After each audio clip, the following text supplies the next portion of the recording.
80,000. Kasi yung ginawa, pinaregister siya ng 7. Eh wala siyang ibang ma-recruit. Pinaregister na lang yung nanay niya, yung tatay niya, lahat tigpipito. Umabot ng 180,000 yung nilabas niya. Alam niyo po, sa 180,000 na nilabas niya, para ma-raise po niya yan, nagsangla siya ng motor. Eh ngayon po, yung pinagsanglaan niya ng motor, minamadali na siya, binabawi na yung pera dahil kailangan na. Eh nasa Ascendra na siya ngayon. So ang tanong ko, nape-pressure siya, saan niya ngayon na ibubuhos yung pressure? Sa Ascendra. Ang tanong ko, sa Ascendra ba niya binigay yung 180,000? Hindi, sa previous company, kita nyo na. Minsan yung pressure mo, nasisira yung diskarte mo kasi nape-pressure ka. Kaya dapat ito yung galaw, dahil sa mga pressure mo, nasisira na yung galaw mo. Tapos naghahanap ka ng masisisi, hindi ko kasi kami makasabay. Pinadali ba namin kayo para sumabay kayo? Kuha niyo po? That's how important data is. Because of our data, na-foresee natin kung ano yung magiging future natin. Because of our data, nakikita natin yung stability ng company natin.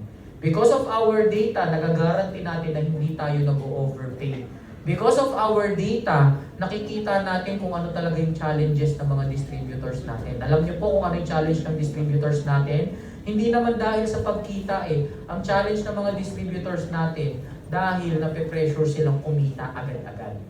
Kaya ang karamihan gusto tanim ngayon, pitas bukas. Ang pagbibuild ng network, dalawang strategy yan. Para ka nagtatanim ng mangga at saka ng munggo. Diba? May nagmamangga, may nagmumunggo. Yung mangga po, pag tinanim mo, it will take time bago lumago. Pero pag lumago yan, dire-diretso yan, pitas ka na lang ng pitas dyan. Ang munggo po, di ba, itanim mo yan ngayon, bukas toge na yan.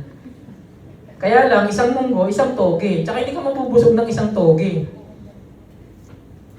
O ano mas gusto nyo, mangga o munggo? Hindi ako, mahilig ako sa munggo eh. Pero sa concept, di ba, mas maganda yung nagtanim ka ng mangga, hindi ka nagtanim ng munggo. Kaya tandaan niyo yan lagi yung mangga at saka munggo mindset ng pagbibuild. Mas maganda mag-build ng mangga para dire-diretso. At kami po, personally, sino ba namang kumpanya na ayaw kumita distributors nila? Gusto namin kumita kayo. Gusto namin maging maganda ang network nyo. Kaya nga, anything na makakapagpadali ng network nyo, talagang ginagawa po namin. Kagaya yan, meron po tayong bagong ilo-launch. Bakit? Kasi napansin namin, karamihan talaga ayaw mag-focus sa pagdidirect. Gawa ng may mga malalaki ng grupo, yung gusto nila pairing-pairing na lang. So ngayon po, gumawa tayo ng Infinite Prospecting Solution. Ano yung Infinite Prospecting Solution? Ito po, ibabagsak po natin to on February 8 din. Pero dahil nandito na kayo, bibigyan ko na kayo ng konting idea, okay? Ang Infinite Prospecting Solution, ito po yung solution natin para ma-hit mo lahat ng target, okay? Bakit? Kasi po, ang alam lang natin, offline-online. Diba? Pagka offline, ang mindset natin, ang offline, mga hindi lang kilala. Ang mga offline, yung mga kilala lang natin. Tapos online, yung mga hindi natin kilala. Mali po. Offline and online, hindi yung classification ng market mo. Ang offline and online, method lang yan. When we say online, ginagamitan ko ng SOCMED para makausap kita. When I say offline, face-to-face kinakausap kita. Kaya ito, medium lang to. Mode lang to ng communication natin. Hindi kumpleto yan. Kasi ang reality, yung mga kilala at hindi kakilala, yun yung tinatawag natin na warm and cold market. Tama po? So meron tayong warm, ito yung mga kakilala mo, and meron din tayong cold market, yung mga hindi mo kilala. Ngayon, tingnan nyo po, pag diniagram natin siya, may 4 na kombinasyon kang mabubuo. Meron kang warm and offline. Ano yung warm and offline? Ito yung mga kilala mo na physical mong kinakausap. Meron din tayong warm and online. Ibig sabihin, kakilala mo na online mong kinakausap. Posible din yun, di ba? Nakilala mo, sa online mo sila nakukuha. Meron din tayong cold and offline. Ibig sabihin, ito yung mga hindi mo kilala na physically kinukuha mo. Ito yung tinatawag na pamumusakal. May science din yan. Hindi pwedeng para ka nagpa-flyering lang.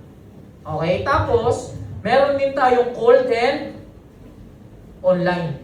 Ang pinakamalaki dyan, pinakamalayo, pinakamalawak, yung cold and online. Bakit? Yung cold market, ito yung mga hindi mo kilala. Ano mas marami? Kilala mo, hindi mo kilala? Yung hindi kilala. Tapos, kinumbinahan mo pa ng online. Anong mas mabilis? Anong mas malawak? Yung online or yung offline? Online. So, yun yung pinakamalawak na market. Ang problema natin, karamihan sa atin, hilaw pa, ito na yung tina-target agad.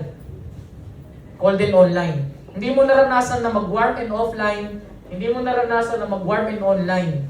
Ibig sabihin, hindi mo naranasan mang-prospect, hindi mo naranasan mang-recruit, makipag-usap, hindi mo naranasan ma-reject. Kaya in reality, naaabot mo to, okay na hilaw. So ngayon, sa Infinite Prospecting Solution, pwedeng lahat ng to i-explore mo.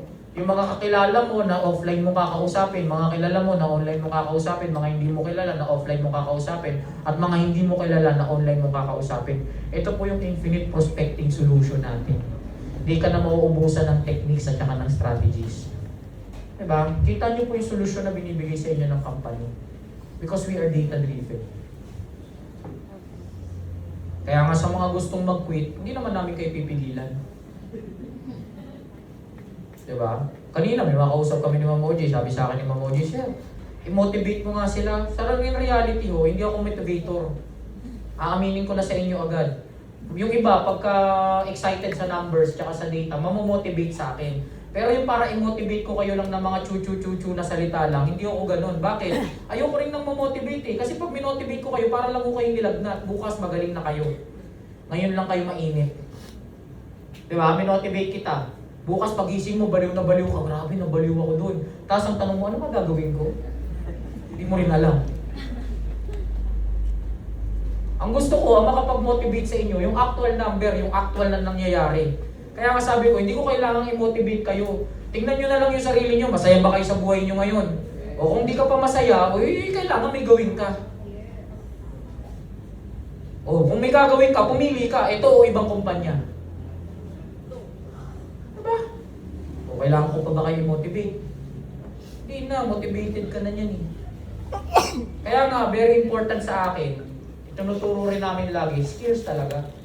May nagtanong sa akin kasi alam niyo po, dati nung nagde-network ako, pag nasa Pilipinas ako talagang ini-enjoy ko lang yung buhay ko, wala akong ginagawa. Tuloy-tuloy pumapasok yung pera sa akin. May nagtanong sa akin, Sir, bakit kahit nandito ka, yung mga downline mo sa Africa, tuloy-tuloy? Ako, isa lang po ang simple kong sagot. Keeping, di ba? Anong sikreto para makip natin sila? Alam niyo, tandaan niyo, ang keeping wala sa kamay niyo yan. Wala. Di ba? Ano ka ba? Diyos ka ba para makip mo yung tao? Wala sa kamay mo ang keeping. Wala sa kamay mo, hindi mo control ang keeping. Alam nyo, isa lang ang sikreto para makip nyo yung tao. You want to keep the person? Yes. Ito lang ang kailangan mo para makip mo. Basahin nyo. Yan lang. Hindi motivation na makakapag-keep sa kanila. Minotivate mo, 5 taon na kayo nagmamotivate. 10,000 pa lang yung kinikita, accumulated pa yun. Nasaan yung motivation mo ngayon? Motivate ka ng motivate, hindi kumikita, baka sa susunod ikaw na yung ma-demotivate niyan. O gusto nyo makip? Kailangan magkaroon ng resulta. Kailan kayo nakakita dito na may resulta tas umayaw? Ito si ano, di ba? Si Jericho, di ba? O. Nalito kasi ako sa pangalan niya eh. Si Dennis daw siya, pero nung binasa ko dun, Dines eh. Dines talaga yung ano nun, spelling. Oh. Huwag ka na mag-Dennis, Dines ka na lang para medyo... Dines, pang mayaman yung pangalan mo. Dines, di ba? Para maiba. O ngayon, si Dennis, nagwa 100,000 per month. Mapapakwit mo ba yan? Di ba sasabihin ni Dennis, Sir, nagwa 100,000 na ako per month, quit na ako. May ganun ba? Wala. Kailan ka nakakita, kumikita, tapos magkikwit. O, kaya kung gusto mo ng keeping, ano ang sikreto? Resulta. At ngayon, ito. Ano makakapagbigay ng result? Attitude ba? Napakadami kong kilala, ang bait. Ayun, hanggang kabaitan na lang talaga meron sila. Ano makakapagbigay ng result?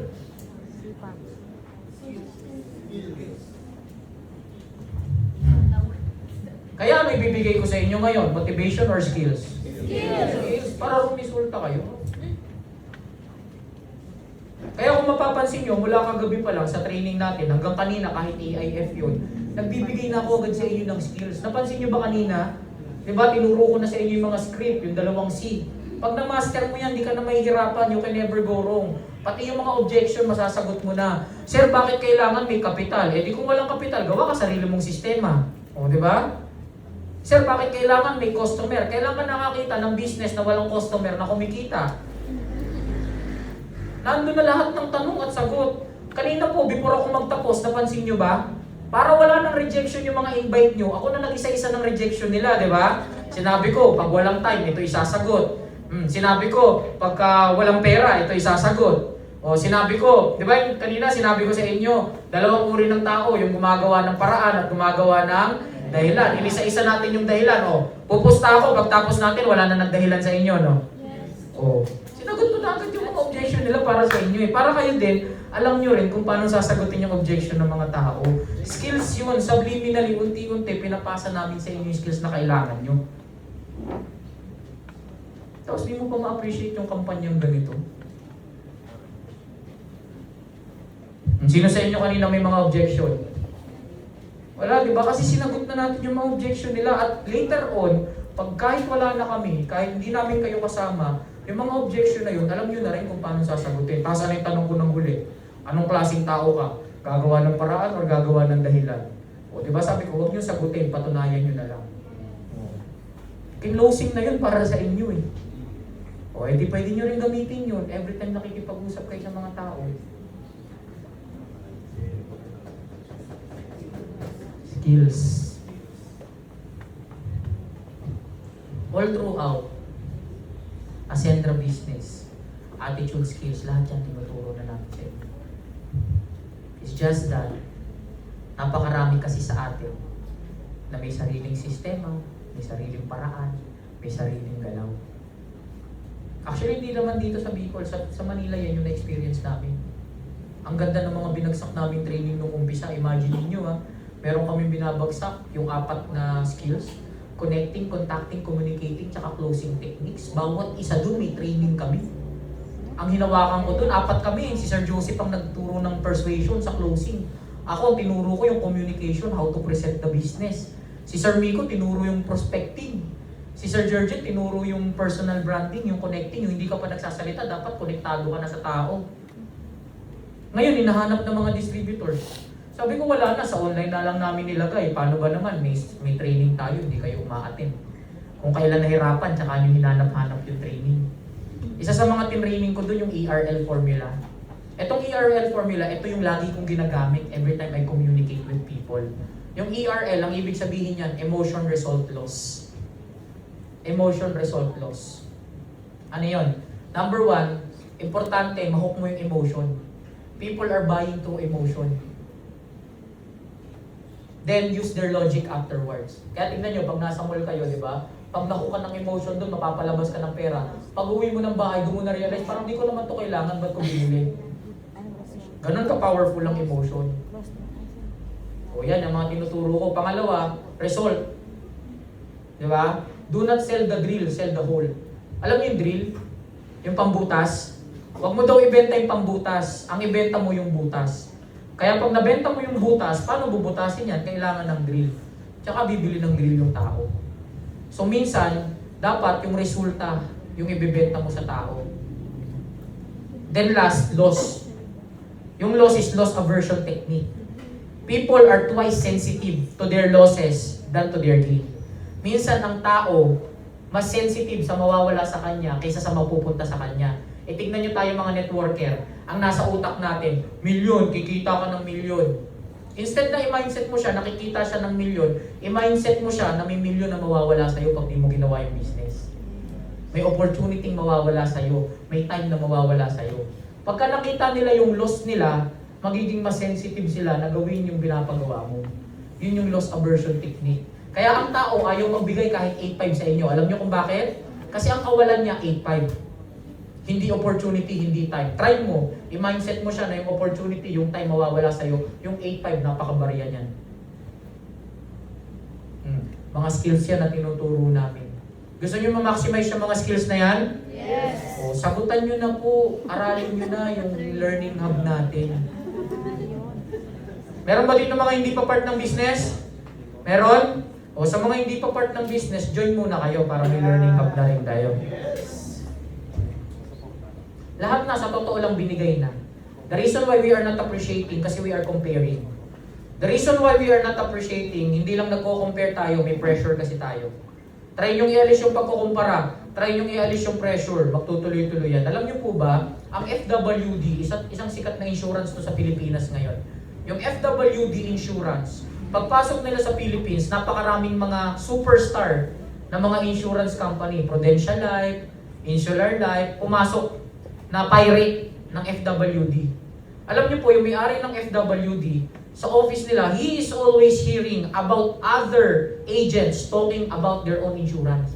Sa amin ganito, sa amin ganyan. Alam niyo po, di na nakatiis yung may-ari.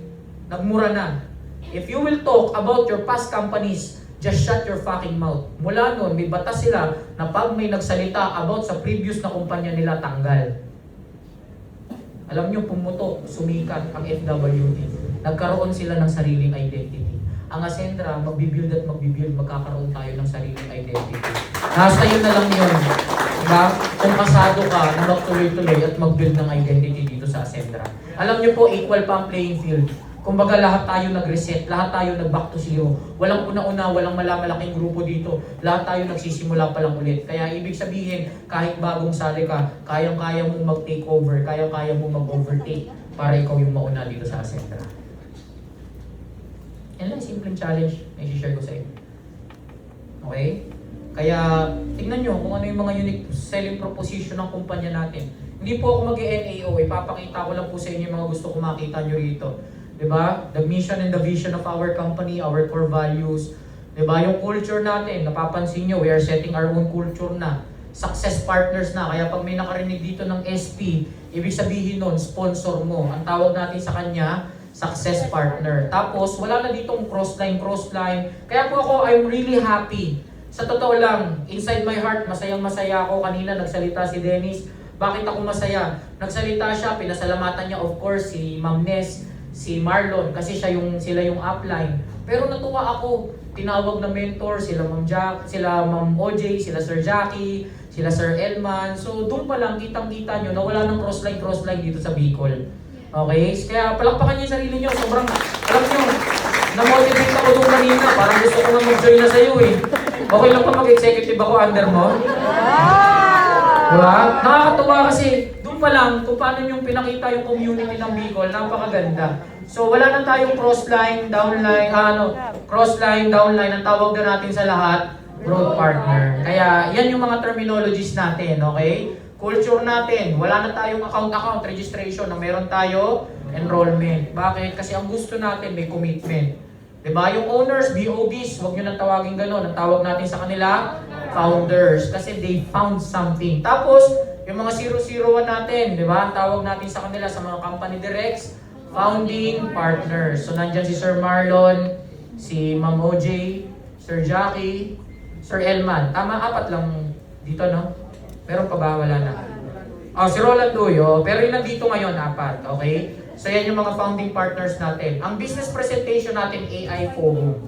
Okay? Ascendra International Forum. Tapos pag nagre-release tayo ng check, meron tayong Freedom Friday. By the way, we are encouraging everyone po na wag na muna kayong mag-check mag-process na po kayo ng ATM. Okay? Bakit po? Kasi matindi po ang galaw ng mga scammers ngayon na dali na naman po yung check-in natin. Ibig sabihin, meron po tayong check-in na na-encash. Na-peke po yung check-in natin. Kaya pinifreeze muna namin yung check-in. Before po, nangyari na sa atin yan. Sa Union Bank account natin. Kaya nag-switch tayo sa BDO. Ang expectation natin ng BDO, mas matindi na po ang security. Kaya lang nadali pa rin. Kasi ang ginagawa po ng mga scammers pala ngayon, ini-interbank. So from BDO, winidraw po yung check-in natin sa East West Bank. So napeke po nila, nakuha nila yung check number. Pagkuha ng check number, pati po yung pirma na forge nila. Kaya yun po, nakapag-encash sila ng cheque. As of now, tinitignan pa namin kung magkano nadali sa BDO natin. Kaya po ang recommendation namin, i-process nyo na po yung inyong mga ATM. Okay? So yan. Yung ascenders assembly natin, yung C-cell natin, assembly yan. So for now, wala po muna tayong assembly kasi lahat pinagsi-switch on muna natin ngayon.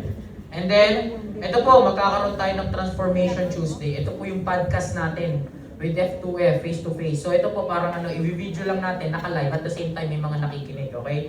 So Transformation Tuesday natin yan. So ano po ba yung plano natin? Ayaw natin, di ba, na swerte pa din. Gusto natin, di ba? Kasi alam nyo po, isa sa pinakamahirap ulit-ulitin yung swerte. Di ba, halimbawa, nagbabasketball ka, tumira ka sa half court, nakashoot ka, hindi mo naman kaya ulit-ulitin yun eh. One time lang yun, nakachamba ka lang. Alam nyo yung iba, inaasa din sa chamba yung network.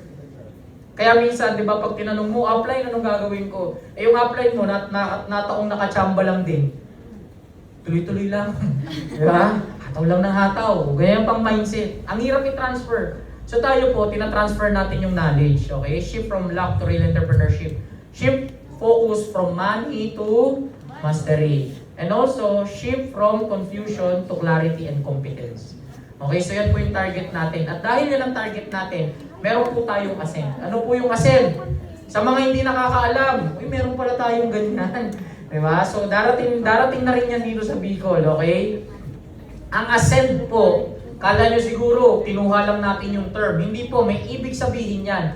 Ang ibig sabihin ng ascend, attitude, skills, and clarity education for network development. This is a unique and sarili po nating curriculum. Ibig sabihin, pag-join mo sa Ascendra, pag-enroll mo sa Ascendra, pasok ka na kaagad sa Ascend. Yan po yung curriculum natin. Kaya nga kahit hindi ka pa mang-recruit, kahit hindi ka kumita, dito pa lang, bawing-bawi mo na yung pera mo, may produkto ka pa. Kuha niyo po? So ano ba yung Ascend? Okay? So ito po yung Ascend. Ang pinalo po natin, clear. So ang ginamit nating model ng eroplano. Flight, okay? So ano ba yung clear? Yung C po natin dyan, check-in. So ang check-in, yan po yung conditioning stage. Di ba bago po lumipad, pwede ba na ang eroplano, parang kagaya lang ng jeep, napaparahin mo lang sakay, alis na? Di ba hindi po? Ang flight, kailangan mag-check-in ka muna. Passport ready, dadaan ka sa immigration, yung mga bagahe mo, di ba? So yan po yung check-in. So sa check-in natin, ito yung calibration mo before ka lumipad. Okay? So sa check-in po natin, meron tayo ditong 4. Check-in 1, mindset. Ito po yung attitude. So kailangan pag-join mo, maayos mo na yung attitude. Pangalawa, motive. Ito po yung goals. O maayos na attitude mo, wala ka namang malinaw na goals. Dito po sa NAO, dinidiscuss na natin yan. Yung check-in. Then, yung pangatlo, mastery. Ang mastery po natin, ito na yung product. Alam mo ba yung produkto mo? Ang ganda nga ng attitude mo. Maganda na nga yung goal mo. Ang problema, hindi mo na maalam yung product na binibenta mo. Then last, meron tayong method. Yung method natin, ito yung turbo training natin. Ito yung technical training para mas maintindihan nyo po yung Complan. Kaya kung mapapansin nyo po kanina sa AI forum natin, hindi na natin dinaanan yung turbo. Di ba? Talagang yung basic business presentation tapos mindsetting na lang talaga yung ginawa. Bakit? Kasi po, meron tayong technical training para maintindihan talaga natin yung technical ng company. So yan po yung check-in. Ibig sabihin, bago ka lumipad, dapat alam mo na yung mga yan. Nakakalibrate ka na. That is the conditioning stage. Pangalawa po, meron tayong lift off. Yung lift off naman, ito na yung crucial stage. Di ba ang eroplano po, pag mapapansin nyo, bago lumipad, di ba, bago lumipad ang eroplano, paglipad ng eroplano, di ba, pagka-lift off ng eroplano, ang daming, ang daming instruction. Fasten your safety seatbelt, kailangan upright yung upuan mo, kailangan yung mga bintana, naka-open, di ba, walang nakaharang na bag. Bakit po? Kasi crucial yung pag-take off ng eroplano. Pag sa take off po, dun talaga ino-optimize yung engine. Pagka nag-take off ang eroplano, pag sumabla yan, disgrasya ang aabutin ng eroplano. Kaya yan po ang crucial. Okay? So sa network po natin, crucial din to. Bakit? Kasi ito yung mga basic skills na dapat nyo matutunan. Karamihan kasi sa atin, advanced skills agad. Online skills agad, di ba? Campaign agad, third-party tool agad. Na yung mga basic, hindi pa natin alam. Ano po ba yung basic? Ito yung sinasabi ko sa inyo na tinitraining namin before. Connect. Ito po yung personal branding. Paano kumonek sa mga tao kahit hindi ka pa nagsasalita. Contact. Ito po yung prospecting. Communicate. Ito yung presentation skills. close, ito naman yung persuasion skills. So lahat po yung pagdadaanan natin. That is the crucial stage. Next, yung E naman dyan, elevate. Yung elevate po, di ba pagkatapos mag-take off, unti-unti aakyat yung eroplano. Okay? Masasagupa mo yung mga clouds niyan. No, most probably, dyan may mga turbulence. Okay? So yan naman, yan yung challenging stage. Kasi nakuha mo na yung skills, pero minsan kulang pa. Kailangan mag-elevate pa, kailangan umangat pa. Ano po yung ituturo natin dyan? Meron tayong mga module na pang-associate lang, ano ba dapat alam ng associate, builder, consultant, director, executive, at saka ng mga partnership ranks natin. So ito po, sa ngayon, unti-unti natin inaayos to. Pero sa Learning Hub po natin, check-in at saka lift-off po yung talagang tinuturo natin. Kaya kung makikita nyo po, wala pa sa Learning Hub. We've only just begun. Yung tinuturo dun talagang paumpisa pa lang. Then after elevate, di ba, aangat ka na sa ulap eh. Yan na yung cruising altitude, di ba? So yan na yung 30,000 feet. Yan naman yung alignment. So ito naman yung consistency stage. Yung alignment, dapat kahit nandun ka na sa taas, consistent pa rin. So yan naman po sa alignment natin. Ito po, meron tayong alignment summit. Ito na yung 3 days, 2 nights na training natin. Parang leadership summit natin yan. So yung alignment summit po natin, buong 3 araw, leadership ang pag-uusapan.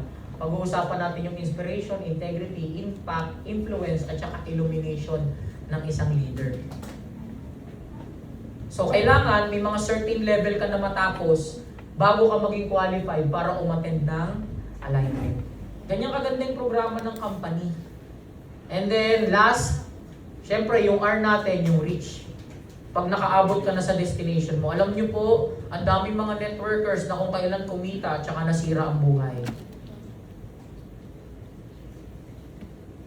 Kaya we believe, okay, that the destination is sustained discipline. Ang tunay na success, dapat sustain mo yung disiplina. Kaya po meron tayo na mga trainings para sa enterprise partner, brand partner, at saka sa mga legacy partner natin. So imagine niyo po, bago ka sumalpak, naka-ready na. Alam niyo po, kasabay namin pino-formulate to. Habang pino-formulate yung complan, naka-formulate na rin to. Kasi ito yung mga modules, mga trainings na mula noon pa ginagamit na namin. Nila CSO, CEO, COO. Talagang kinumpile namin yung mga trainings na to. Kaya po kung makikita nyo, we have, okay, the ASCEND. Attitude, Skills, and Clarity Education for Network Development. So yan po, itong ASCEND, makakarating na rin to ng Bicol. Yes. Diba? Kasi magkakaroon na kayo ng office. This is our office. Kaya may headquarters na kayo dito, may pagdadala na kayo ng mga tao, may mapapag-invite na kayo ng mga tao. Punuin natin tong office lagi. Okay? So, yun. So, yung new Centers Orientation na pinag-uusapan dito, mindset at saka motive. Ayan. So, yung mindset, di ba? Ito yung mga critical failures. So, small time attitude. Dadaanan ko na lang po ito. Ewan ko kung anong mga nakukumit nyo rito, pero marami sa atin may small time attitude. Ano yung small time attitude, di ba? Yung small time attitude, flying low when you're built on altitude. Ito yung mga tao na gusto kumita ng malaki, pero yung hataw pang maliit. Kitang-kita yan, sa forma pa lang minsan.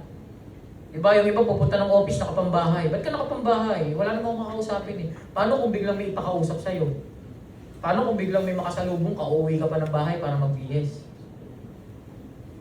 Kaya dapat lagi at lagi sa pananamit, sa pagsasalita, dapat laging big time yung attitude natin. Okay, hindi lang yan, procrastination. Yung pwede mong gawin ngayon, gawin mo na. Diba? Huwag nyo nang ipagpabukas, kagaya nung December. Naku, sobrang tandi ng sakit ng ulo namin dyan. Bakit? Yung iba, kung kailan, December 31, tsaka nagpipipilit mag-subscribe. Sarado na office. Diba? Nag-Gcash, nag-QRPH. Ang problema, yung QRPH, sa sobrang dami nagtatransact, nagka-problema din. O ang ending, mga hindi nakapag-subscribe. Ang tanong, sir, pwede ba yung double subscription? Bawal po. Bakit hindi natin ginagawa yung double maintenance? Sa ibang kumpanya, kaya nilang gawin. Kasi ang uni-level nila, after 45 days, tsaka mo pa makukuha. Tayo po ang uni-level natin real time. Pag may nag-join sa'yo, or may bumili ng product, kagat-agad yung uni-level nun. Kaya hindi natin pwedeng ibitin yung unilevel para lang mag-double maintenance ka. Okay? Kaya yung pwede nyo gawin ngayon, o kagaya niyan, date ngayon is 24. O, 24 na ngayon. 7 days na lang, 31 na. Ano nasa isip mo? 7 days na lang, 31 na, mag-maintain na ako o may 7 days pa ako. Maintain na. Kasi pag thinking mo, may 7 days pa ako. Bukas may 6 days pa ako. Susunod na bukas may 5 days. Hanggang sa 31, ganyan yung nasa isip mo. Diba? Kaya huwag tayo mag-procrastinate. Reinventing the wheel. Yan, isa yan sa problema. Alam nyo po, ang wheel, di ba, gulong, bilog. Meron pa bang mas magandang hugis ng gulong? Halimbawa, square. Tingin nyo aandar yun ng maayos. Triangle, tingin nyo aandar yun ng maayos. O wag na nating i-reinvent. May Ascend na po tayo. Huwag ka lang gumawa ng sarili mong sistema. Alam nyo po ang maganda dito sa Ascend. Ito na eh. Diba? Pag attitude ang problema, oy, attend ka sa check-in 1. Pag goals ang problema, attend ka sa check-in 2. Pag nahihiya mag-prospect, o attend ka sa leap of 2, prospecting yun. Pag hindi marunong sa personal branding, o attend ka ng leap of 1. Ang kailangan nyo na lang, ma-diagnose nyo yung problema kasi yung reseta, yung solusyon, nandito na sa Ascendra. Huwag mo nang reinvent. Karamihan kasi sa atin, bago pumasok dito from our previous company, may kanya-kanyang sistema. Naiintindihan po namin yun. Kasi sa previous company, kailangan talaga may sistema ka dahil sa sobrang tindi na ng competition, sobrang laki na ng market. Pero dito po, bago sa tao ang Ascendra, huwag nyo munang sistemahan. Sundan muna natin yung sistema ng company. Do not reinvent the wheel. Okay? Pangatlo, low self-esteem. Mahiyain. Kanina, binanatan ko na yan, yung mga ayaw magbenta. Diba, ano sabi ko? Pag ayaw mo magbenta, malayo ka sa pagyaman. Galing ito, diba? Malayo sa pagyaman. Bakit? Kasi yung mayaman, yung mga nagbebenta.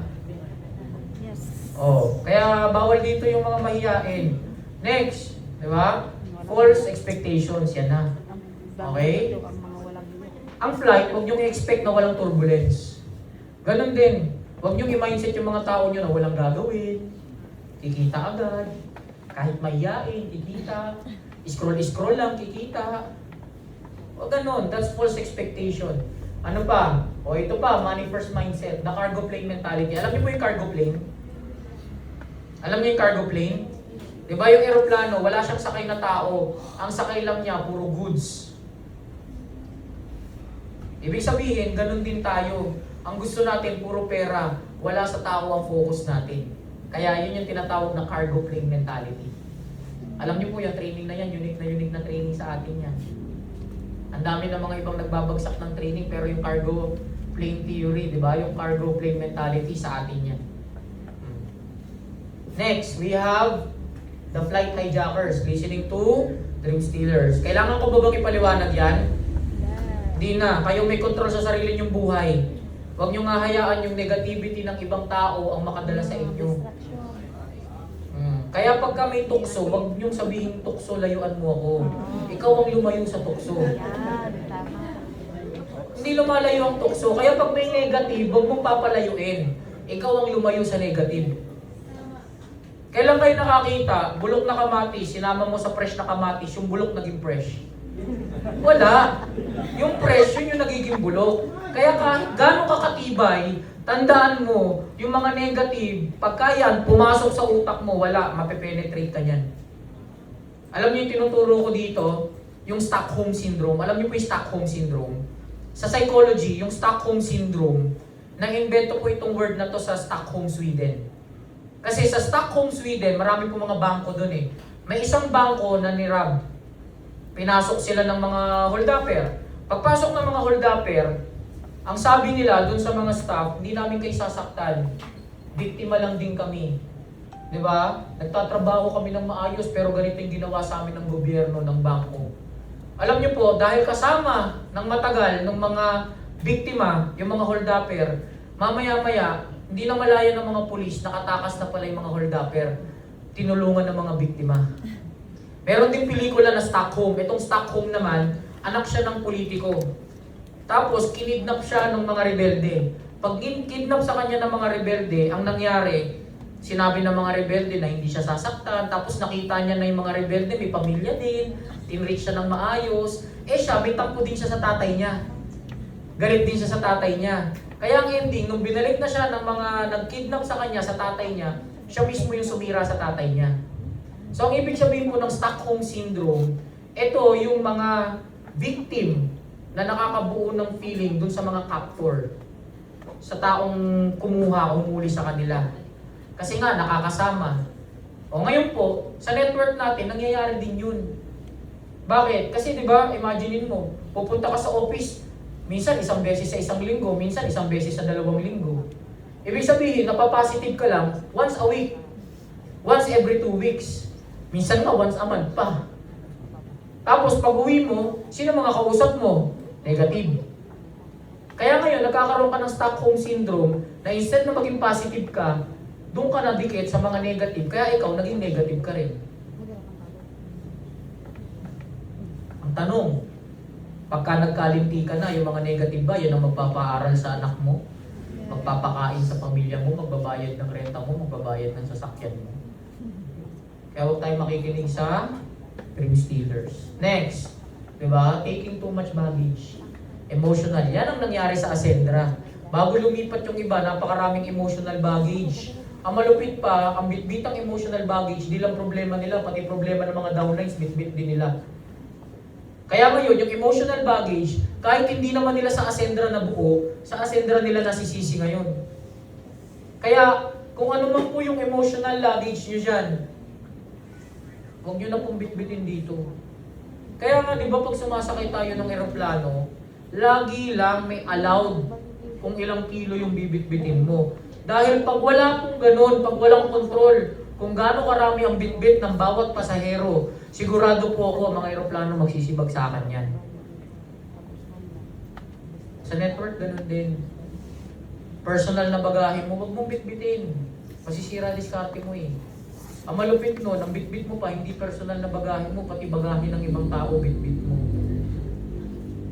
Kaya nga po kami sa Ascendra, sa sobrang daming may problema, hindi po kami nandito para tulungan kayo sa mga personal na problema nyo. Nandito po kami para tulungan kayo sa problem nyo financial. Kaya wag po natin bitbitin lahat ng problema. Okay? Next, meron din tayong resisting and abusing your... Yan, favorite ko yan eh. Dito sa 10, ito yung pinaka-favorite ko eh. Diba? Kasi ang dami sa atin entitled, feeling entitled, diba? Na pag-join mo, ang parang nasa isip mo lang, ang mindset mo, pinagkakakitaan ka lang ng upline mo. Alam niyo, pag kayo nang nasa isip nyo, pinagkakakitaan lang kayo ng upline nyo, yung mga downline nyo, ganun din iisipin sa inyo. Pinagkakakitaan nyo lang din sila. Kaya lagi nyo tatandaan na, kaya nga para sa akin, kaya natuwa nga ako kanina na, di ba, kahit crossline, tinawag na mentors. Napakaganda nung ganun na culture na binubuo natin. Kasi yung word na mentor, mabigat yan. Pag tinawag mong mentor ang isang tao, dapat kasama niyan respeto. Tinawag mo pang mentor kung aabusuhin mo lang din naman pala. At saka tandaan nyo po, kung ang mga upline nyo, sponsor nyo, hindi kayo mapasunod, kami pa kayang management, mapapasunod kayo. Hindi rin. Kung kami, napasunod namin kayo, pero yung sponsor nyo, yung mga mentor nyo, hindi kayo napasunod, hindi ko kami naniniwala na pasunod namin kayo. Kaplastikan lang yung tawag ko. And then lastly, fear of... Takot ba kayo ma-reject? Takot? Huwag kayo matakot ma-reject. Mga mahuhusay na nga sa business, nare-reject pa eh. Kami na nga eh, minsan nare-reject pa eh. Huwag po kayo matakot sa rejection, di natin kalaban yan, kakampi natin yan. Bakit? Kasi through rejection, matututo kayo. Kanina yung mga sinabi ko sa inyo, pag sinabing walang time, pag sinabing walang pera, pag sinabing hindi ko skills yan, natutunan ko lang din po yun through rejection eh. Kasi sa bawat rejection na nararanasan ko, natututo ko kung paano i-handle yung rejection na yun. Kaya po huwag kayong matakot ma-reject. Pagka na-reject po kayo na na-reject, mas lalo po naganahan kayo. Bakit? Kasi imagine mo, mas lalong dadami yung resulta mo. Yes. Okay? So yan po. Hindi ko na in-explain isa-isa ng mahaba. Okay? Talagang dinaanan na lang natin. Maganda po kayo mismo ma-check up nyo. May mga pictures naman kayo. Check up nyo yung sarili nyo. Ano kayang problema dito sa 10 na to? Maganda ho, habang maaga, ma-check up nyo na. Kasi ang mahirap, patagal ng patagal, ganyan ang ganyan yung nararanasan mo, baka kalyuhin ka na. Alam niyo po yung kinalyo na, di ba hindi ka na nakakaramdam? Ang hirap nun. Minsan kahit para sa'yo yung patama, nakakailag ka pa para sa katabi ko yan. Ganun pagka kinalyo na. Wala nang talab sa'yo. So maganda, habang napipil mo pa, habang nararamdaman mo pa na pwede i-correct pa at kailangan i-correct pa, i-correct na natin. Okay, so yun yung 10 problems na na-encounter natin. Okay, so victory isn't found in the clouds, it's programmed on the ground. Ang victory, di ba, wala yan sa ere. Pagka nasa ere na yung eroplano, wala na yun, wala nang control, wala nang magagawa yun. Kaya ang flight, sa ground pa lang, pinaghahandaan na yan. Kaya habang nag-uumpisa pa lang, in fact, mag-uumpisa pa lang itong office natin this coming Saturday and Sunday, yung Naga and Albay. Ibig sabihin po, okay, habang pinoprogram ka, or habang hindi pa sinisimulan, iprograma mo na kung paano ka magiging victorious dito sa business. Okay? Now, pilot pitfalls to overcome. Lagi niyo po tatandaan, pilot kayo dito, hindi kayo pasahero. Huwag kayo magkaroon ng passenger mentality, dapat pilot mentality kayo. Yes. Okay? So ngayon, bilang pilot, ito yung kailangan mong i-overcome. Okay? Don't stop pre-flight. Rookie strap. Yung iba, hindi pa nag-uumpisa, umayaw na. Pamilyar? Oo, ngayon pa lang, ang dami na. Hindi pa nga tayo nag-uumpisa eh. Pre-launch pa nga lang tayo eh. Maglo-launching pa lang tayo sa February 8 eh. Tawag doon rookie strap. Nagmamadali ka kasi sa resulta. So don't stop free flight. Huwag kang mag-i-stop bago lumipad. Di mo may enjoy. Pangalawa, hindi lang free flight. Don't stop mid-flight. Complacency trap. Diba? Yung iba, bago maglumipad, nag-quit na. Yung iba naman, nakalipad, tsaka nag-quit. Bakit? Naging complacent na eh. And lastly, don't stop in turbulence. The attrition trap. Mas lalong-lalo na pagka nagka-turbulence, di ba nung smooth, ang saya-saya mo. Nung nagsimula, ang daming nagsisamahan. Di ba? Tuwang-tuwa ka, may income agad. Tapos nung medyo bumababa na yung income, nagkaka-turbulence na, ayaw na. Mag-quit na, mag-i-stop na. Tawag doon. Di ba? Attrition trap. Attrition is always part of network. Sabi ko nga sa inyo, hindi nyo goal ang i-keep sila. Bakit? Ang keeping wala sa kamay niyan. Ang keeping nasa... Ang result, nakabase sa... So ito lang. Turo lang ng turo ng skills. Tandaan nyo po ito kahit abutin tayo ng madaling araw. After neto, meron pa kaming small meeting ulit ng mga natin, coordinators natin dito. Ganito kami sa company, hindi kami nagsasawa. Alam niyo po, yung naging cycle ng buhay ko this past few months, 3 hanggang 4 na mentoring everyday ako. Feeling ko pag below 3 yung mentoring ko, parang ang tamad-tamad ko eh. Diba? Pero alam niyo po, hindi kami nagsasawa. Turo yung skills. Ituro to. Pero yung keep, hindi po sa kamay namin para makip kayo. Yung skills nyo yung magbabase ng result nyo, yung result nyo ang makakakip sa inyo. Ang pinaka magagawa lang namin, turuan at i-transfer yung skills sa inyo. Hindi kami mapapagod dyan. Minsan nga, yan, si Sir Marlon, saksi yan. May time na magchat-chat sila ng madaling araw, magugulat sila, makakapag-reply pa ako. Kasi hindi kami nagsasawang ituro to sa inyo. Kahit magkaroon ng turbulence, kasi hindi naman laging smooth ang flight eh. Makaka-experience ka ng turbulence. Kahit magkaroon ng turbulence hindi kami nagbabago. Ako po, pag nakita nyo ako, si Sir George, pag nakita nyo, may times na nag-NBO, nag-NAO, yung Ascenders Orientation, konti lang yung aatin.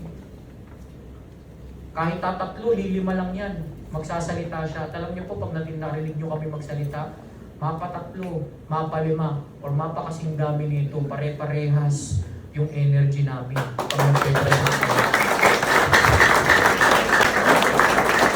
Kaya kahit may alteration, di ba, tuloy-tuloy lang. Bakit? Hindi ka makakalanding. Try mo habang nasa attrition, tsaka ka mag-quit. Wala, crash yung airplane mo. Okay? Don't stop prepping, huwag kang mag-uumpisa habang nagsisimula. Don't stop mid-air, huwag kang tumigil habang nasa gitna. Don't stop when it gets rough. So in short, don't stop. Yan lang naman eh. Don't stop. Huwag kang tumigil. Marami ba dito? O may makilala ako, marami sa atin natalo na sa mga previous companies natin. Marami sa atin, marami kailangan bawiin, di ba? Alam niyo po, wala pang talo sa inyo. Hanggat buhay kayo, hindi pa kayo talo. Yes!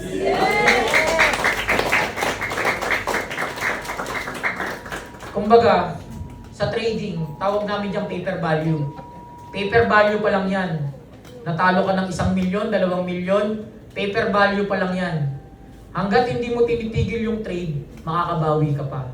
Ganun din, natalo kayo sa iba't ibang kumpanya, nasayang yung effort nyo, nasayang yung pera nyo, nasayang yung time nyo, nasayang yung resources nyo. Huwag kayong mag-alala, hindi pa kayo talo. Pag tumigil kayo, talo kayo. Pero may asendra para tumulong sa inyo na hindi kayo matalo.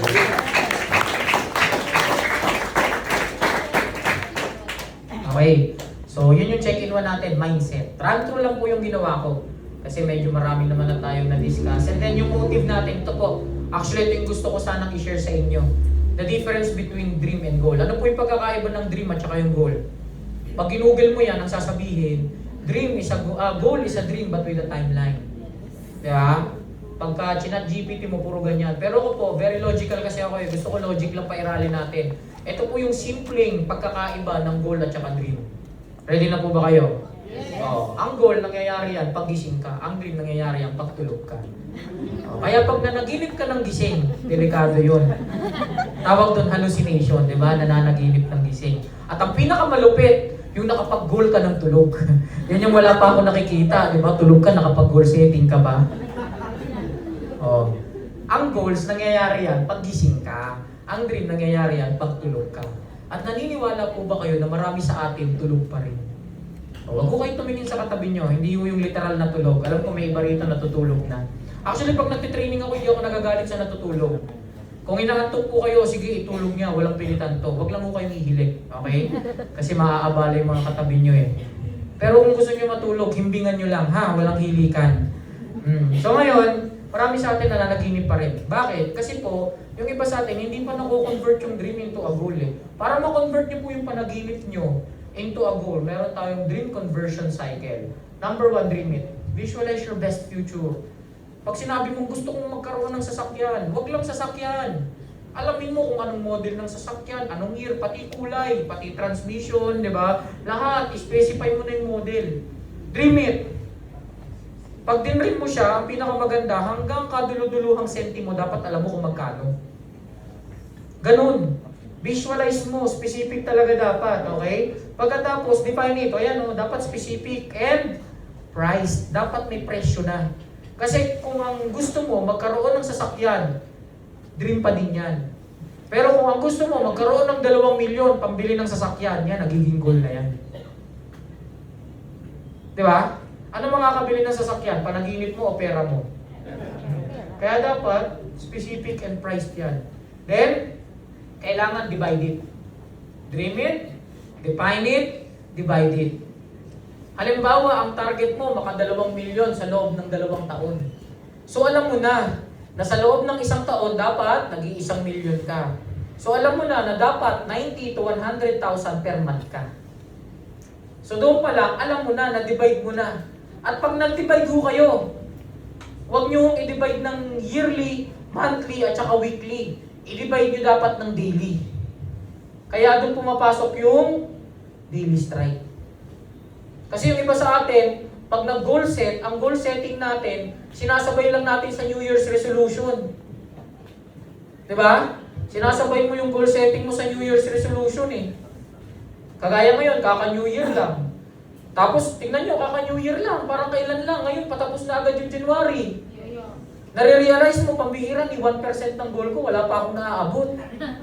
Ang malupit to, nag-February na. 2 months na. Magugulat ka, nag-June na, kalahati na ng taon, wala pang 10% yung naaabot ko sa goal ko. Ayun, hanggang ang nangyari, another New Year na ulit. New Year's resolution, walang nangyari sa goal mo. Bakit? Kasi hindi mo dinidivide daily. Pero pag dinili strike mo yan, Kailangan ito yung goal ko daily. Okay lang na hindi mo maabot ngayong araw, idagdag mo bukas. At least araw-araw na monitor mo kung nagkaka-progress ka. Kaya gusto nyo yung panaginip nyo, yung mga pangarap nyo maging goal, kailangan muna maging daily strike yan. Pag daily, alam mo kung ano at kailangan mong i-hit. Diba? Pag araw-araw, alam mo yan. Hindi ka mawawala. Okay? So ngayon, ang pinakamaganda dito, ito yung sinasabi ko sa inyong technique at saka tools. Meron po tayong monitoring tool dito. In fact, kagabi, may mga pinagbigyan na ako ng monitoring tool. Yung mga pinagbigyan natin ng monitoring tool kagabi, gamitin nyo na sa mga grupo nyo ha, i-goal set sila.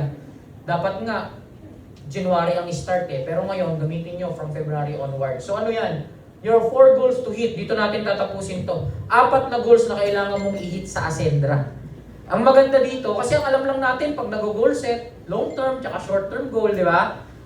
Ayaw na natin ng ganun, masyado ng ano yun, gamit na gamit yun, gas-gas na yun. Ano pa? Kailangan pag nag-goal set, smart, specific, measurable, attainable, realistic, time-bound. Wala na, laos na yan.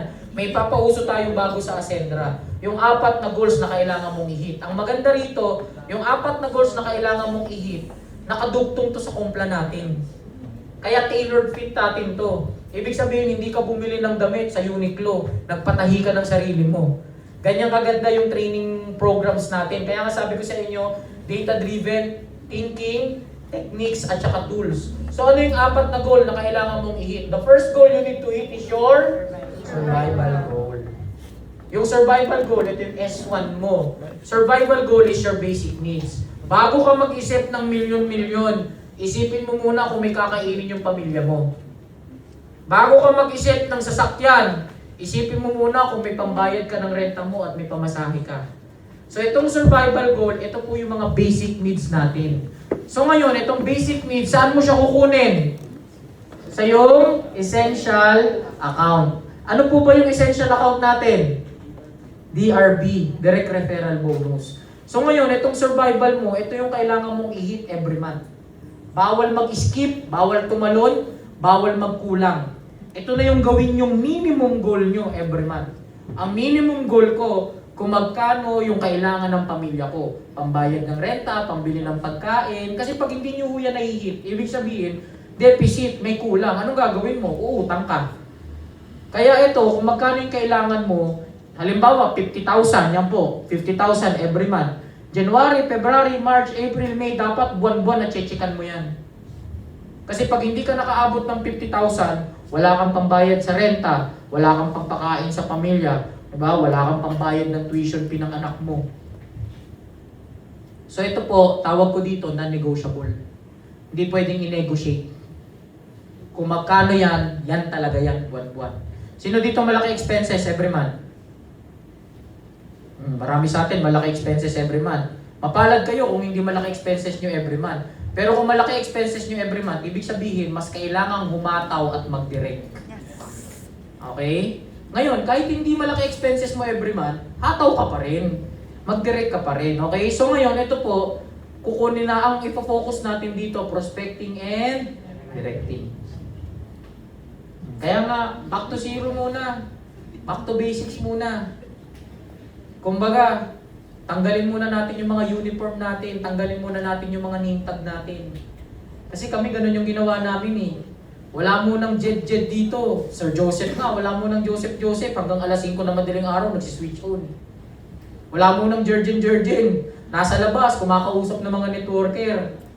Wala munang Miko ngayon. Si Miko nandun sa office, parang customer service. Wala munang Ses ngayon. Diba? Si Ses lumalabas, nakikipag-usap sa mga tao. Minsan, yung mga documents, siya na yung tumatrabaho. Wala muna kaming identity ngayon. From top, ganun eh. Tapos pagdating sa bottom, ikaw na nasa ilalim, ikaw pa yung taas-taas ng identity. Wala muna. Back to basic tayo. Para lahat tayo, diba? Kasi yung mangyayari niyan, pagka magkukumpara ka, halimbawa 10 taon ka sa isang kumpanya, tapos dito 6 months pa lang. Tapos ang kinumpara mo yung 10 taon mo dun versus 6 months natin.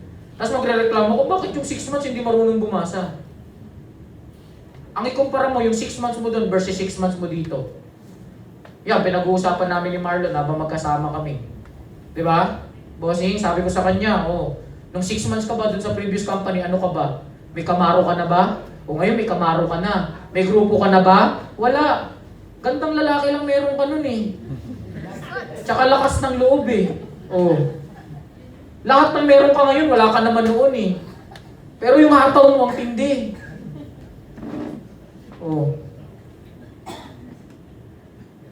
Ngayon, kung yung hataw doon na 6 months, yun din ang gagawin mo dito. Yung naabot mo doon in 10 years, baka dito in 2 years naabot mo na. Yun naman yung magagaranti natin doon. Yung resulta noon, mas mabilis nang abutin mo noon.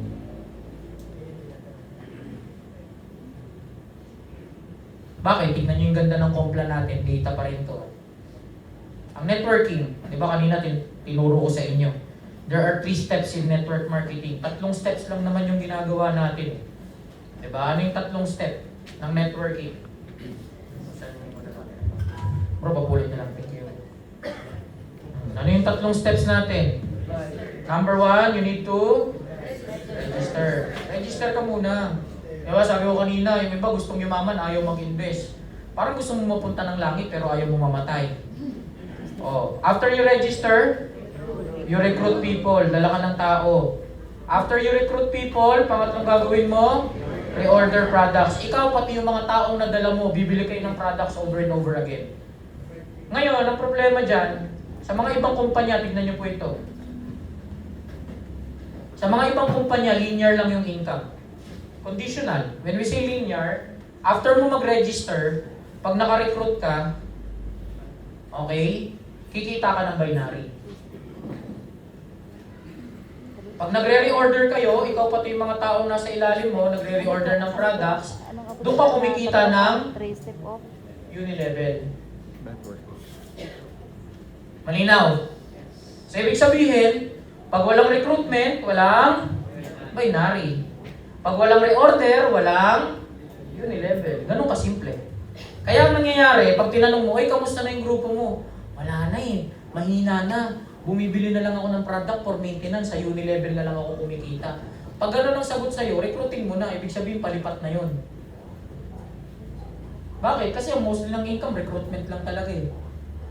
Sa atin po, hindi mangyayari yon. Bakit? Kasi nga, unified binary tayo. Sa unified binary, kumikita ka ng binary sa recruitment, kumikita ka rin ng binary sa reorder.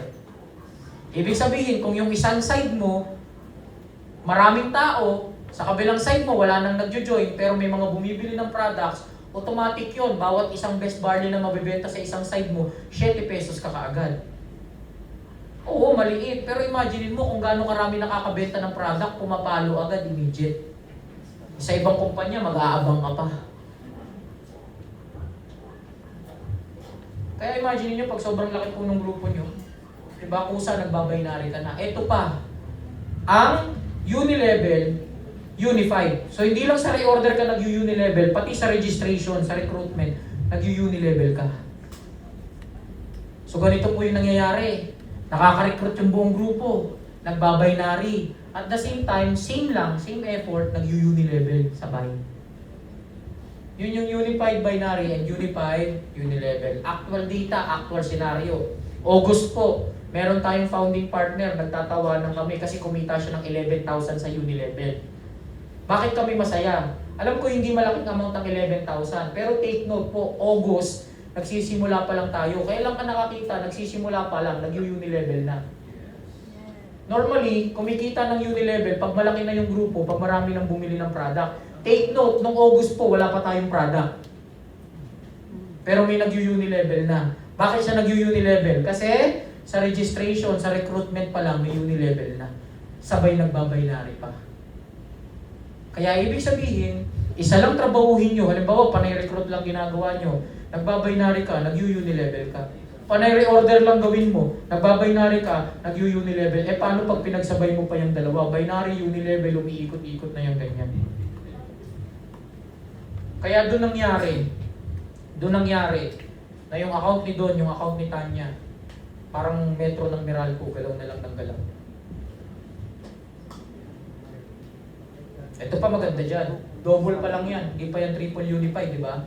Bakit triple unified? Ito maganda dyan. Yung kita na ng mga downline mo, na binary at saka unilevel, pinagkakitaan mo pa, additional 10% pa. Recycled na. Kita na, pinagkakitaan mo pa. Magre-reklamo ka pa ba nun? Kaya ito, very basic lang. Oh. Kumuha ka lang ng 10 taong tatrabaho ng gusto, payahanin mo lang yung mga yun, automatic no, parang nagtatax na yung 10 yun sa'yo. May 10% ka na kaagad ng kinikita nila. Kaya po, kung binary ang nasa utak nyo, lipas na yan, old school na yan. Ang tunay na income sa Ascendra, alam nyo po kung nasaan? Nasa override. May 10 tao ka na kumikita ng tigwa 100,000 sa binary at unilevel, may 100,000 ka na rin. Eh sa ibang kumpanya, downline mo na ng downline mo na, nakawin mo pa eh. Sisiraan mo pa eh, huwag kayo sa apply mo, dito ka na lang. Yung downline naman na yun, nagpa-auto rin. Hindi niya na-realize na yung pay niya sa kabila, yun din yung pinamparay sa kanya sa kabila. Bakit? Kasi kailangan times 2, times 3, times 4, times 5. Sa atin hindi na ganun. 2 years from now, 3 years from now, 4 years, 5 years from now, magkano na kaya yung kikitain? Yes. Ang business model po ng namamayagpag na one account policy, tignan nyo po ito. Ang business model ng namamayagpag na one account policy, sa kanila po, di ba sa atin associate, builder. Alam niyo po ba sa kanila na pag-associate ka, magbi-builder ka, 8.5, ang idadagdag mo na lang 9,000, di ba, para maging 17.5. Sa kanila po, pag-associate ka, gusto mo mag-builder, magbabayad ka ng another 17.5. Pag magko-consultant ka, another 45.5. Kaya pag tinalon mo lahat ng posisyon, hanggang mag-executive ka, nasa 400,000 na almost yung nagastos mo. Eh tayo, pag inabot mo yung executive, kahit daanan mo lahat, yung kulang, yun na lang yung dadagdagan mo. At alam niyo po ba sa kumpanya nila, 2 beses ka lang pwedeng tumalon. So from associate to builder, from builder to consultant, pag hanggang consultant na lang, hindi ka na pwedeng tumalon. Pangatlo, ito pa, in 1 year time ka lang dapat tumalon. Kaya kung associate ka lang, gusto mo maging executive, dapat sa 1 taon naabot mo na yung executive. Ngayon, kung titignan nyo, ang hirap, di ba? Pero may positive din doon. Ano yung positive doon? Nape-pressure tuloy sila na mag-executive ng 1 taon. Sir, ba't hindi natin i-apply yun? Alam niyo, walang kwenta kahit ganun sila. Bakit? Kasi po, kung ikaw ang sponsor, halimbawa associate to, ako ang sponsor, kumita ako ng 1.7. Pag nag-executive to, wala na ulit akong kikitain. Eh dito sa atin, pag may downline ka, associate, nag-executive. Yung direct referral na 40,000, bawasan mo lang ng 1.7, may 38,300 ka pa ulit nakikitain. Kaya imagine niyo yung survival, gano'ng kadaling makuha na lang yan. Kung 50k ang gusto mo, mag-close ka lang ng 250,000 worth of directs every month. Next, after your survival, meron tayong stability. Ano yung stability goal natin? Ito naman yung expansion account mo. Sa stability goal, every quarter naman to. Halimbawa, 50,000. After ng first quarter, January, February, March, sa March, yung 50,000 na survival goal mo, dapat ang stability goal mo, 25,000, kalahati. So 25. Pagdating ng June, dapat magpi-50,000. July, 50,000. August, 50,000. Pagdating ng September, magiging 75. So nadadagdagan ng 25. So pagka 50,000 yung survival goal. So pag mas maliit yan. At least may tina-target ka. Bakit po ganyan yung target natin? Para after 6 months, nasasalo na ng stability goal mo yung survival goal mo. Kasi after 2 years, after 3 years, malamang hindi ka na ganong nakakapag-direct niyan. Pero kahit hindi ka na ganong makapag-direct, nai-stabilize ka. Bakit? Kasi kumikita ka na sa stability goal mo. Eh ang problema, ang gusto sa atin ng iba, stability goal agad, di survival goal na, hindi mo hinihit. Anong i-duplicate ng mga downlines? Kaya ito, ang focus mo, prospecting and directing. Ito, ang focus mo, guiding and duplication. Kita niyo po yung alignment nito sa kompla natin. So, essential muna. Tapos, pag tinatrabaho mo yung essential, yung mga downlines mo na nag-i-essential, mag-i-essential din yan. Doon ka naman aabot sa stability. So para maabot mo yung S2, dapat yung mga direct mo naging S1. Next, we have the success goals. Ito na yung mga milestone. Maganda every year may milestone kang hinihit. First year, dapat maging millionaire circle ako. Second year, dapat makabili ako ng car. So yearly, ito yung milestones mo. So ang kailangan mong i-focus dito, keeping and growing. Alam nyo, ang hirap na nito. Kaya bilib ako, actually isa to sa kinabibiliban ko kay Sir Joseph, yung keeping niya. Magugulat ka kahit kaila-ilaliman, nakikip pa eh. Diba? So ngayon, ang keeping, para maabot mo yung S3, dapat yung mga direct mo, nag-S2. Tapos yung mga direct mo, nag-S1, nagsusurvival. Ibig sabihin, huwag kang mag-expect na umangang dito kung ito pa lang di mo naaabot. Diba? Tapos gusto mo pa, success stories. Meron ako nakitang poster one time ng ganyan, success stories by blah blah blah blah. Chinek ko, pagkita ako success story, ang kinita lang ng buong November, 75 pesos. Tapos proud na proud ka mag-share ng success story mo. Kung naging successful man kayo sa previous companies, dito po, kailangan maglista tayo, gumawa tayo ng another success stories. Diba? Nagsa-success story ka, in reality, hinahabol ka ng bills mo. Kaya alam niyo po, maganda rito, pattern na yan eh. Maaabot mo to pag ito naabot mo, ng direct mo, at yung mga direct ng direct mo, ito yung inaabot. Then, lastly, meron tayong significance. Ang significance naman natin, ito na yung gaano karami sa downlines mo yung nagsasucceed. Okay? Halimbawa, in 2 years, ito po, monthly, quarterly, yearly, tapos 2 years. Huwag niyo madaliin to. Huwag niyo pilitin na maging significant. Huwag niyo pilitin na may achievers agad. After 2 years, magkakaroon ka ng S3 achievers niyan, at least 2. Pag yung 2 direct mo, nagsa-success goals na, ibig sabihin, yung direct ng direct mo, yung mga direct nila, nag-i-stability goal. At yung mga nasa laylayan, mula sa mga bagong sali hanggang sa mga dulo, nag-survival goals. Kita niyo po yung tamang lapat ng goals natin. Saan tayo dapat mag-start? Survival. Then mag-move ka sa stability, success, and significance. Yan po, original and unique yan ng Ascendra. Ganyan po tayo sa data. Data-driven. Yung mga techniques. Tapos may tools pa po tayo dyan. Doon sa mga uplines natin, sa mga success partners natin, sa mga founding partners, nakapagbigay na ako sa inyo kahapon nung monitoring. So, yung mga direct nyo, na kung gusto nyo pong makompute yung survival, stability, meron po tayong dyan, monitoring. Kausapin nyo na lang po yung mga founding partners nyo. Para umpisa pa lang ng taon, ma-monitor, makapag-goal set na tayo agad. Okay, so yan lang po. Yan lang naman yung gusto nating ituro ngayong gabi. And I think medyo naparami tayo ng tinuro. Pasensya na po kayo. Sinulit ko lang yung time na nandito tayo. Tama ba? 9:15 na ba? Oh. Ay, hindi naman pala sobrang haba. 2 oras pa lang rin naman pala. So,